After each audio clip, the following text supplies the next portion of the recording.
नमस्कार स्टूडेंट, मेरा नाम है राकेश। स्वागत है आप सभी का आरबी यूट्यूब क्लासेज में।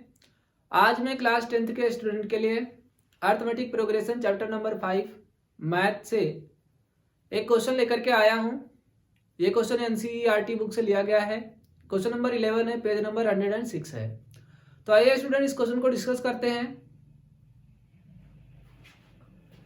सो क्वेश्चन है हमारे पास, विच टर्म ऑफ एपी दिया है हमारे पास 3, 15, 27, 39 dash dash will be 130 more than it's 54th term.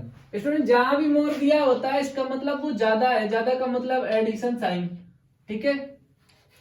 मोर का मतलब क्या होता है? Addition sign. लेस का मतलब क्या होता है? Subtraction sign. तो ये क्वेश्चन ये कह रहा है कि मतलब कौन सा टर्म होगा जो 54वें टर्म से 132 ज्यादा होगा। तो स्टूडेंट अगर हमें वो टर्म फाइंड करना है तो सबसे पहले हम 54th टर्म फाइंड करेंगे और उसकी हेल्प से हम यहाँ पर जनरल टर्म फाइंड करेंगे an, और वो ऐसे फाइंड होगा कि 54 टर्म में हम 132 ऐड कर देंगे तो हमारा वो वाला टर्म आ जाएगा जिसका हमें नंबर फाइंड करना है। तो एक्चुअली यहाँ पर हमें n की वैल्यू फाइंड करनी है, ठीक है। n की ऐसी वैल्यू फाइंड करनी है जिस पर 54 टर्म में 54 टर्म में हम 130 ऐड कर दें तो ये आ जाए, ठीक है। तो चलिए फिर सॉल्व करते हैं इस क्वेश्चन को।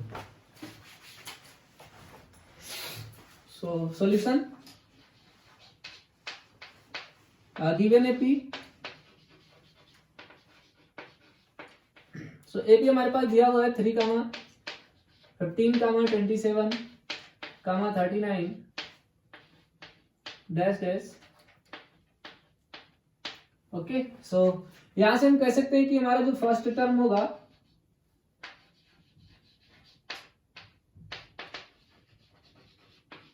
First term represented by small a is equal to 3। First term हमारा जो पहला टर्म होता है एपी का वही हमारा फर्स्ट टर्म कहलाता है। अब हमें यहाँ पर कॉमन डिफरेंस डी फाइंड करना है।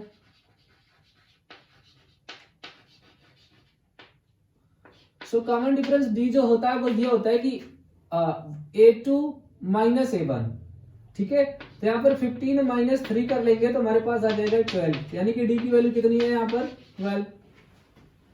अब यहां से हम 54th टर्म फाइंड कर लेंगे। Okay, so for 54th term means n is equal to 54, ठीक है। ये n दूसरा है स्टूडेंट, ये सिर्फ 54th टर्म के लिए n है, उसका n दूसरा आएगा। तो चलिए फाइंड करते हैं। यहाँ पे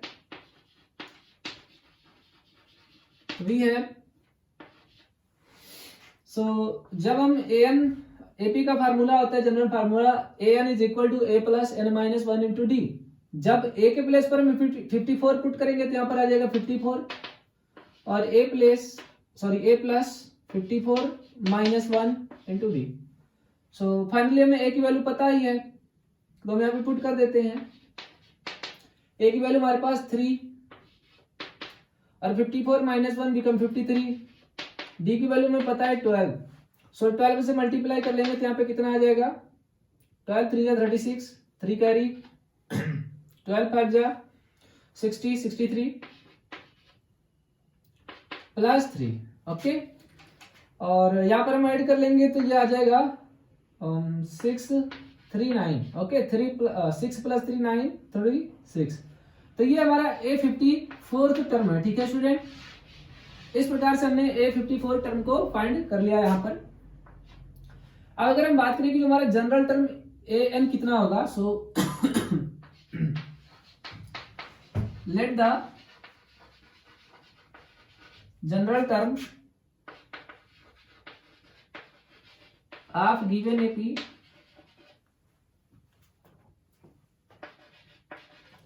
is an, then an is equal to A54 plus 132। इसका मतलब ये स्टूडेंट यहाँ पे बोला गया था विच टर्म, कौन से टर्म में एपी की वैल्यू में 134 मोर हो जाएगा 54 टर्म से। तो मैंने यहाँ पे बताया था कि मोर का मतलब होता है ऐड करना। तो अगर ये 54 टर्म से मोर हो रहा है तो हम 54 टर्म में ऐड करेंगे। तो यहां से हमें 54 टर्म की वैल्यू पता है, पुट कर देते हैं यहाँ पे। So an is equal to A54 की वैल्यू है यहाँ पर 639 प्लस 132। 9 प्लस 2 ऐड करेंगे 1 आ जाएगा। यहाँ पर 9 प्लस 2 ऐड करेंगे 1 आ जाएगा, 11 होगा और 1 आ जाएगा। यहाँ पर 1 कैरी कर लेंगे। 3 प्लस 3 ऐड करेंगे 6 हो जाएगा और 1 कैरी 7 हो जाएगा। 6 प्लस 1 ऐड करेंगे तो 7 हो जाएगा और 1 कैरी नहीं है तो यहाँ पर 7 ही आएगा। ठीक है, तो an की वैल्यू यहाँ से कितनी आ गई स्टूडेंट? an की वैल्यू यहाँ से आ गई 771। ठीक है, अब ध्यान रखना ये मेरा आंसर नहीं है, हमसे तो पूछा विच टर्म। विच टर्म का मतलब होता है कौन सा टर्म यानी n की वैल्यू। यहाँ पे हमें सिर्फ जनरल टर्म पता है, तो फिर से हम एपी का फार्मूला लगाएंगे। सो नाउ अगेन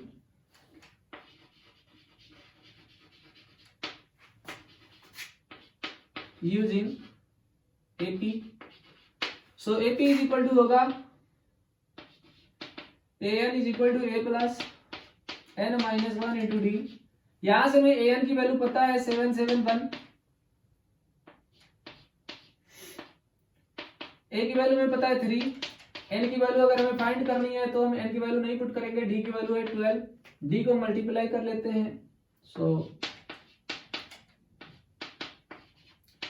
3 प्लस, देखो d को जब मल्टीप्लाई करेंगे तो एक बार n के साथ मल्टीप्लाई होगा तो 12 n होगा। अगेन जब हम 12 को मल्टीप्लाई करेंगे 1 के साथ तो माइनस 12 हो जाएगा।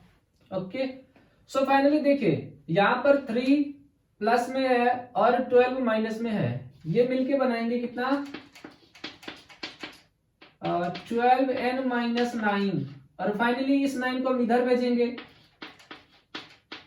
सो ये माइनस साइन के साथ है, इधर आके प्लस साइन के साथ हो जाएगा equal to 12n।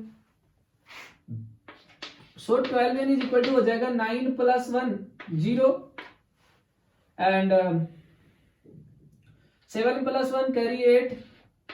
Okay, so 12n is equal to 780 हो जाएगा और अगर हमें n की वैल्यू फाइंड करनी है तो 780 बाई 12 हो जाएगा। ठीक है स्टूडेंट, अब फाइनली हम यहाँ पर क्या करना है, देखिए इसे हमें सॉल्व करना है तो दो तरीके से, हम या तो ऐसे ही डिवीजन करके काट लें या दूसरा हम कॉमन डिवीजन कर लें। तो आइए हम कॉमन डिवीजन करके देख लेते हैं 780। सो फाइनली हम इसको कितनी बार ले जा सकते हैं, 6 टाइम ले जा सकते हैं। 12 6 जा 72, 12 6 72। 8 माइनस 2 माइनस होगा, 8 में 2 माइनस होगा, 6 रिमेन होगा और 7 में 7 माइनस होगा 0। फाइनली हम इसको राइट कर लेंगे। सो 12 5 जा 60।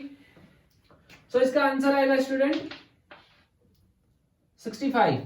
ओके, सो फाइनली हम कह सकते हैं कि जो 65th टर्म होगा एपी का वो होगा 54th term plus 132 means 132 more than 150, sorry 132 more than 54th term. So finally हम यहाँ पर आंसर राइट कर सकते हैं।